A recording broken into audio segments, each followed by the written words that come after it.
Odyssey tour and ট্রাভেলসের পক্ষ থেকে সকলকে অভিনন্দন। আর আমার ভিডিওটা যারা যারা দেখছো তারা সবাই একটু এই ভিডিওটাকে শেয়ার করে দেবে।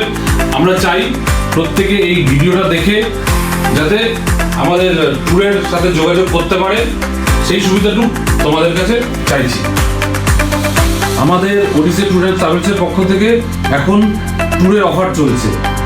যারা যারা ট্যুর সম্বন্ধে জানতে চাইছো তো এই ফোন নাম্বারটা দেওয়া থাকবে, এই ফোন নাম্বারে যোগাযোগ করে সব কিছু জানতে পারবে। আমাদের এখন ডুয়ার্সের প্যাকেজ চলছে, এটা অনেকদিন আগেই ওপেন হয়ে গেছে। যারা যারা এখনো যেতে চাইছো, মনে করছো যাবে, তারা খুব তাড়াতাড়ি যোগাযোগ করো, না হলে ট্রেনের টিকিট পাওয়ার খুব সমস্যা। আমাদের এই ডুয়ার্সের অফারটা হচ্ছে জঙ্গল সাফারি, সাইট সিন, 3 বেলা বাঙালিয়ানা খাওয়া দাওয়া, হোটেল সব ইনক্লুড থাকছে। ডুয়ার্সের এই ট্রিপটা স্টার্ট হচ্ছে 24শে এপ্রিল। আর এই ট্রিপটার যে ট্রেনের টিকিট যে বুক করার টাইম আর বেশি দিন নেই। যারা যারা যেতে ইচ্ছুক তারা খুব তাড়াতাড়ি যোগাযোগ করো।